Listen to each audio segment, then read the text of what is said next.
Welcome to This Explainer. Today, we're unpacking one of the most fascinating and, honestly, most misunderstood stories in European history. We are going to analyze the incredible collision of a teenage political pawn with the absolute explosion of the French Revolution. It's a massive story of wealth, systemic failure, and the devastating power of public scapegoating. Themes that still resonate so deeply with us today. Let's dive right in. It's kind of the ultimate historical puzzle, right? How exactly does a young foreigner arriving in a strange land end up taking the fall for massive systemic macroeconomic failures? Failures that were brewing for decades before she even set foot in the country. Let's look at the actual evidence and see how the stage was set for her downfall. Section 1. The Powder Keg of France. To really get this, we gotta understand the sheer scale of the crisis brewing across the continent.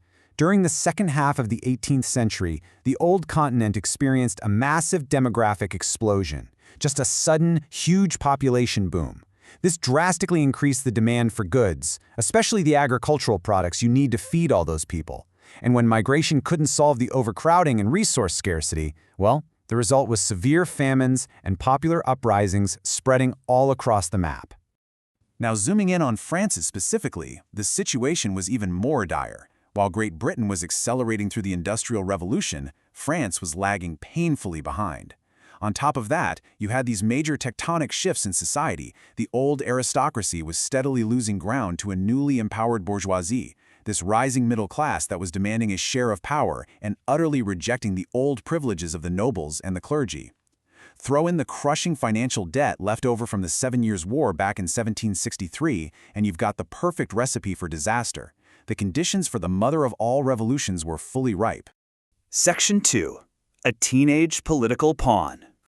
All right, so born in 1755 in Vienna, she started life as Marie Antoinette. Get this, she was the 15th child of Empress Maria Theresa and Emperor Francis I.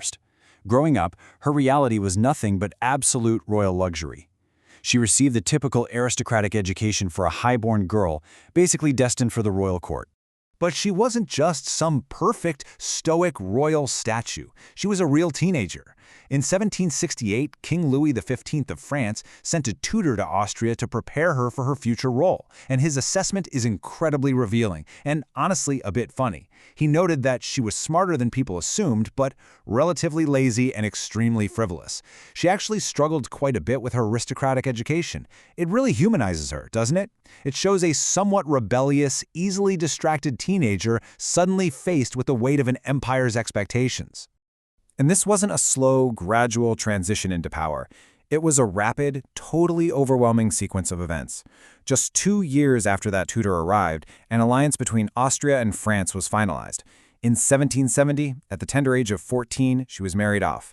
And as we'll see, the culture clash that followed was so severe that by 1777, her own brother had to actually travel to France just to intervene in her marriage. Just to give you an idea of the sheer scale and pressure of this transition, in late April 1770, this 14-year-old girl, described as having a fragile beauty, left her home in tears. Her bridal procession to France was a staggering display of wealth. We were talking 57 carriages, 117 footmen, and 376 horses. It's wild. She was journeying toward her wedding at the opulent Palace of Versailles, basically a sheltered child entering the most rigid and scrutinizing court in all of Europe.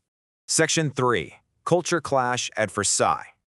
So, May 16, 1770, she marries the Dauphin, Louis Auguste. But talk about an odd couple. Louis was introverted, studious, and practically went to bed before midnight. Marie Antoinette? Exactly the opposite. She was extroverted, bold, lively, deeply into fashion, gambling, and throwing lavish parties. Her wild nights literally began the moment he went to sleep. She'd party until dawn, waking up around noon while he was out doing his royal duties. This drastic incompatibility led to an unconsummated marriage for years, eventually requiring her brother Joseph II to come to France in 1777, basically to try and knock some sense into both of them. Section 4. The Scapegoat Queen. Meanwhile, outside Versailles, France was sliding into an economic dead end. Poor agricultural harvests caused the price of wheat to absolutely skyrocket, making basic food unaffordable for the common citizen. But inside the palace, the party continued. Now, it's really important to note from our sources that Versailles had a very long tradition of massive luxury and wastefulness that peaked way before she got there. But the juxtaposition of starving citizens outside and a party in court inside was a powder keg waiting for a spark. It's a stark reminder of what happens when the ruling class completely isolates itself from the reality of its people. So why did all the anger land squarely on her shoulders? Well, by definition, a scapegoat is an easy target blamed for the wrongdoings, mistakes, or systemic faults of others. Because she was a foreigner, a bride from rival Austria, she was incredibly vulnerable. For anti-royalist circles, she became the perfect, easy target to blame for everything wrong with the kingdom. And absolutely nothing cemented this vicious propaganda quite like the 1785 diamond necklace affair. Let's break down this bizarre historical scandal. A thief actually disguised herself as the queen and managed to steal a staggering necklace adorned with 647 diamonds. Even though Marie Antoinette had absolutely nothing to do with it, the yellow journalism and anti-royalist propaganda of the time spun the entire story against her. Her reputation was irreparably destroyed in the eyes of the desperate French public. Section 5. Revolution reaches the palace. The breaking point arrives. The gates of Versailles fall. A furious, starving mob infiltrates the palace and begins sneaking directly toward Marie Antoinette's personal bedroom. The threat of a brutal lynching was absolutely real, and it was immediate. But she doesn't freeze. Just in the nick of time, the queen manages a desperate escape. She slips through a secret passage connecting her rooms to the king's apartments, very narrowly avoiding a violent, savage death at the hands of the infiltrators. And here is where the narrative shifts so dramatically. How did the royal couple react to this mortal threat? King Louis XVI was entirely paralyzed by indecision. He practically froze. But Marie Antoinette? The sources show us a complete transformation. She remained composed, proactive, and she took charge of the situation.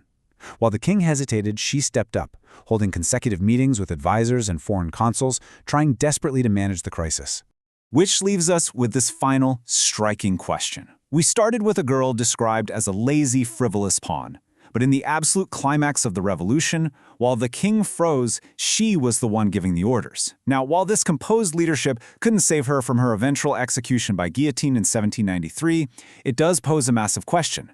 Was this heavily criticized, scapegoated foreigner actually the true, capable leader of the French monarchy in its final hours? It completely shifts how we view her place in history, doesn't it? Thank you so much for joining me for this explainer, and I'll catch you in the next one.